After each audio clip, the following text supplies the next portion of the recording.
నా పేరు Vincent Selvaraj, urban laundry hub company proprietor మాట్లాడుతున్నాను.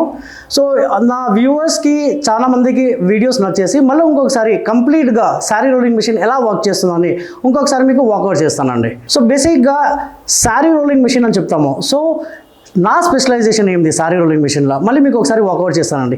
బేసిక్గా మనము శారీ రోలింగ్ మిషన్ పైన ఏమేమి చేయొచ్చు. శారీ రోలింగ్ మిషన్ పైన మనము శారీ ఐరనింగ్ లేదా మీ లాంగ్వేజ్లో rolling and at the same time starch ironing లేదా శారీ పాలిషింగ్, ఈ 3-in-1 కాన్సెప్ట్ మిషనరీ అండి. సో బేసిక్గా మిషనరీ ఏదైతే చూపిస్తున్నాను ఇక్కడ, ఈ డ్రమ్ ప్లేస్ ఎ ఇంపార్టెంట్ రోల్ ఇక్కడ. సో సింపుల్ లాంగ్వేజ్లో మాట్లాడుతానండి. ఒక 18 inches మనం సర్క్యులర్గా తీసుకున్నామంటే 400 డయామీటర్ అని చెప్తాము. And at the same time ఒక 24 inches సర్క్యులర్గా తీసుకున్నామంటే 600 డయామీటర్ అని చెప్తాము. సో బేసిక్గా డిఫరెన్స్ ఏంటంటే మేడం, శారీ ఎంతసేపు డ్రమ్ పైన ఉన్నదో అంత నీట్ ఫినిషింగ్ వస్తుంది. Point number 1.